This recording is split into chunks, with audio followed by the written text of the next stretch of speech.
Hello, Kiki. Welcome to the show. Welcome to the show, Kiki. So this is week 3 recap. Mm-hmm. So the week Fabio's starts version. Fabio's version. The week starts off with, or we're coming off of Amy's eviction, Mm-hmm. and they kind of replay the eviction. Mm-hmm. Uh, Amy's last words are, "Get Jimmy out. Mm-hmm. He's a snake." Mm-hmm. So last order of business for Amy is plant some doubts within her alliance members to not trust Jimmy. Mm-hmm. From there, a big thing is that Rachel is now by herself, right? Because Amy Mm-hmm. was kind of her final two, Mm-hmm. the mom squad. Mm-hmm. So Rachel is now finding a new group, a new person. Ava comes around. Mm-hmm. They do a final two. I feel like they're a good pair. I feel like Rachel and Jimmy are really tight, more so than Jimmy is with Morgan and Mickey, as we know, and I think as we see. So wait, I think the group is. I feel like there's a group that For formed sure. after this eviction. I don't think they're like an organized named group, but Yes. there is a group. They decided to save Will. Mm-hmm. And so, yes, I don't think it's a formal alliance yet, but definitely Mickey, Morgan, Ashley, Rachel, and Will, I would say, Mm-hmm. is the quote Ashley is in there. unquote unofficial alliance that Mm-hmm. exists. Yeah. Towards the end of the week, I'm we gonna then call that see. alliance the girls' room. But now. That's an Amanda Bynes With Amanda Show Zach reference. and Vince. Crying Ron and Vince. Why are they? What side are they on? They're on that side. This That's is my how. same. I just feel like, how can you be on a side but you continuously vote against your side? It doesn't make any sense to me. How are people on these sides and they're continuously putting up people? Jimmy took out one of his alliance members. Really, week 3, Lauren takes out one of her alliance members. Kind of. I think that there's a set group, but there's some stragglers that really don't know. They say that they're on one side, but I don't know if there's people who don't really know what side they're on. Lauren can say she's on a side. She took out one of her alliance members. Why? Yeah, I don't know what Lauren's doing. Crying Ron Zach. She won HOH, so that's. It's like he jumped from the boys team to the other team with Morgan. Who's Lauren again? Lauren. Lauren. Who's Lauren again? Rachel killed it with that one. So, but yes, Lauren wins HOH. We definitely don't know what side she's on. She has the most vanilla HOH That's what I called it. of the season, where she decides to pretty much nominate everybody that's already been nominated and try No and waves. cause the least amount of waves possible.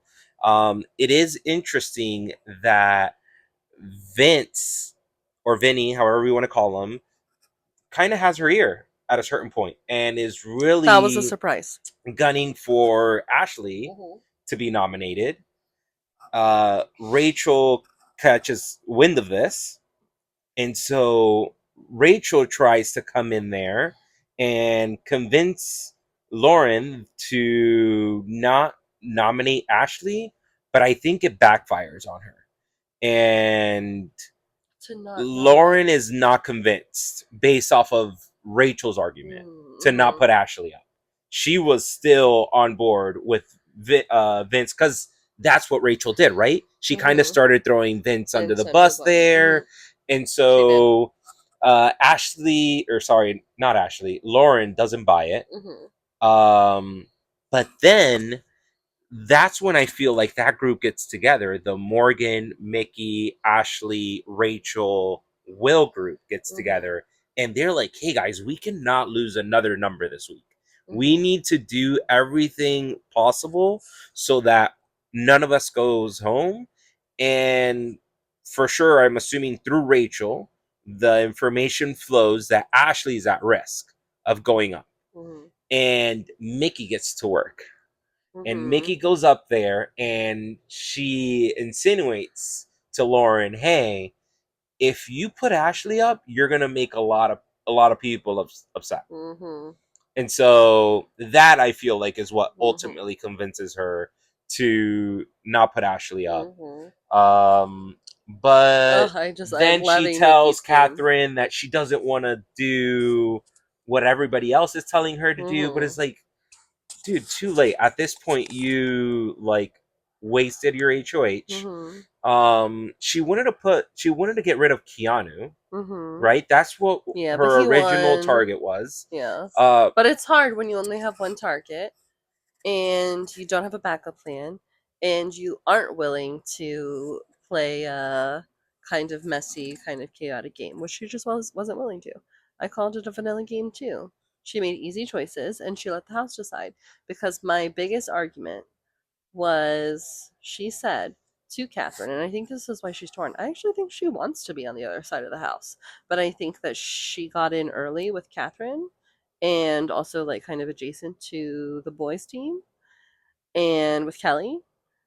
And I feel like she's really tight with her, but I feel like she kind of wants to be on the other side of the house, like with the girls and be a girl's girl, and and she sees how they're playing, she sees how good Mickey's playing, and I think that there could maybe if she really does get brave enough, maybe eventually we could see a rift between the two of them because it's clear to me like Catherine's playing a very different game from what Lauren wants to play.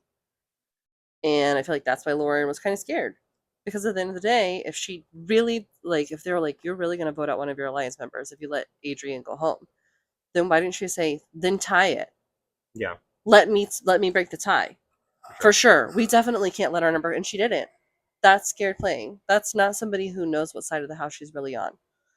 yeah. But I feel like to a certain point, Vince and Zach were also part of shifting. The flippity flops. Yeah, they flipped to the other side of the Yep. house because they probably noticed they saw both sides of the house and they're like, okay, what group can we like? Can we get further in the game with? Mm-hmm. What group seems tighter together? Mm-hmm. Because if you notice the other side of the house, you would have to count Lauren as part of the house, Mm-hmm. but her primary target this week was Was Keanu, Keanu. who's technically on that And side of the that's house fine. too. That's what I'm saying. So So she's not on why that why side. would Vince and Zach be on that side of the house when the numbers? Yes, it could have maybe worked this week, but week to week that was going to be very difficult. And once the other side of the house won, all these people were going to be at risk. So they decided, hey, let's just jump ship, get on board with this other side of the Mm-hmm. house. Um, it's also something that was revealed was that Morgan has a very tight relationship with Zach and Vince, Mm-hmm. and all of They that have like a final three. happens where they have a final three. And Mickey She is tells like, Mickey tells Adrian. Adrian mm-hmm, goes back and tells mm-hmm. Vince and Zach. Because Mickey's Zach also and kind of Vince hurt. go back and tell Morgan, Mm-hmm, and that was mm-hmm, not good for Mickey. mm-hmm, I don't know if hers and Mickey's and Morgan's relationship is going to work out long term because that's something now that Morgan is going to have mm-hmm, always in the back of her head. Like, mm-hmm, hey, we were supposed to be final two, but then why are you going around and saying these mm-hmm. things about Because me? Mickey's sitting here saying to herself, is she tighter with those two than she is with me? Even though Morgan brought to her that she wanted to bring Mickey into them as a four. Yes. But Mickey's smart enough to know that that puts her on the bottom of that four because she'll never really know where Morgan's loyalties lie. But that was really messy of Mickey. But ultimately, like I love Mickey's game right now, and I'm so excited to see where she goes in week four. And I'll also be interested to see where Lauren falls in that because I think ultimately Lauren's closest ally in Catherine. The problem with them is they're on two different sides of the house. Morgan and Mickey are starting to find themselves potentially in two different sides of their side of the house. And then that makes it kind of scary for Mickey. But this is where Mickey, I think, was really, really smart in week four. And I can't wait to see what happens. But a person that we did not talk about that I think deserves a mention is Kallie. Kallie's a threat. Kallie is winning competitions. Kallie is winning when it really matters. And she won the BB Blockbuster. Mm-hmm. That's how she got She's gone off herself. the block 3 times in a row, Because and that's not a small thing. once Keanu won the power of veto Mm-hmm. and got himself off the block. Mm-hmm. Also, Lauren, if Keanu was your target, have you never heard of a back door? Like, Mm-hmm. why are you letting him play for the veto Mm-hmm. and take himself off? For But sure. that's another subject. Yeah. But Keanu takes himself off the block. Mm-hmm. Technically, Kallie becomes target number one. Yep, it did. It did kind of shift to Because Kallie, it who was was also on that side of the house. it was Kallie, Will, and Adrian on the block at that point. Mm-hmm. And then they play BB Blockbuster, Mm-hmm. and Kallie wins it. Mm-hmm. And so then Will and Adrian are left as the final two. Yep. So, and too bad for Adrian. Yep. He found himself on the block on the wrong time because I feel like he was in everybody's kind of good graces. Mm-hmm. Everybody And liked he could have, him. yeah, made him like at least gotten Mm-hmm. further in the game. Mm-hmm. But he again just found himself on the block with the wrong person With the wrong because Will, yeah. Will definitely had a big Mm-hmm. group that he had just recently Yeah, formed. That's so solid yeah. with his group that Adrian just wasn't solid enough. Yeah. And that kind of made him like an inconsequential eviction. And yeah, I don't know. I don't know if I want to like necessarily rate Lauren's HOH, but I'm looking forward to a much spicier week 4.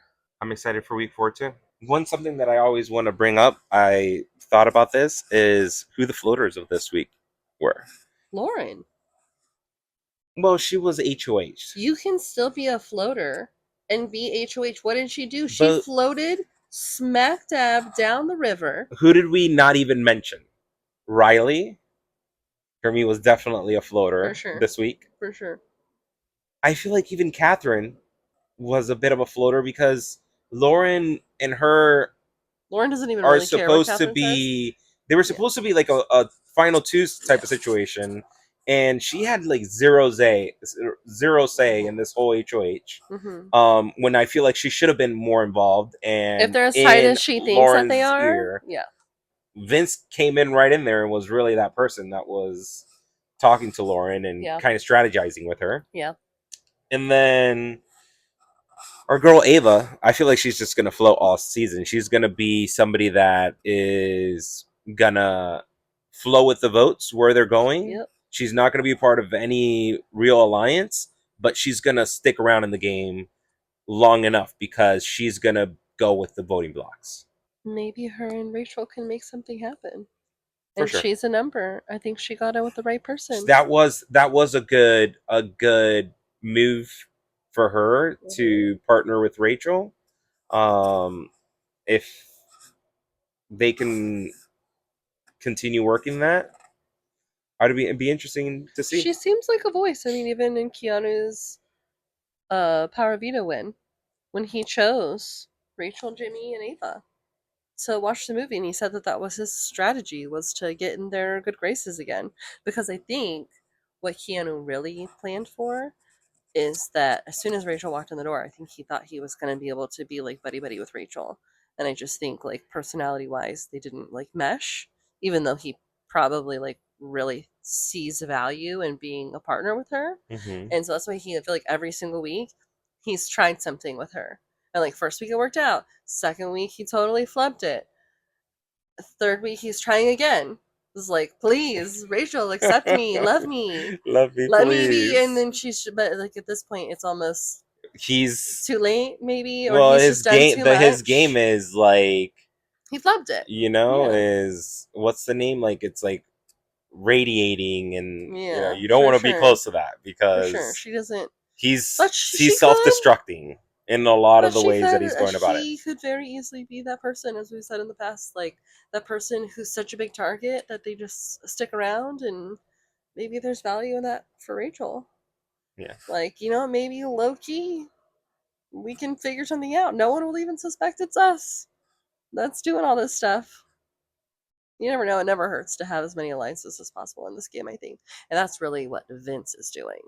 That's where Vince is. If you see him, He's in as many rooms as he can be in. Sure. He's the guy who's really playing everywhere. I think him and Zach can definitely. I can see both of their social games, how they're really are in about everybody's ear, and if they keep it up, they can definitely cause cause some damage in this game long term. I think they realized that riding with all the boys was not working out. That definitely wasn't. They immediately Wasn't noticed working. that that was going to be a losing strategy, and they had to quickly adjust. And I feel like they've done it. They're gonna do what So every man does. They're gonna ride all those girls' coattails till the very end, and then strike when it's hot and take all the credit. um, Behind every man is a really great woman. and with that, we are done with our week 3 recap of Big Brother. All right, guys, like Meet it, you next time. subscribe, comment. See you next time. Our cloud in Brooklyn loves her brother, part 2.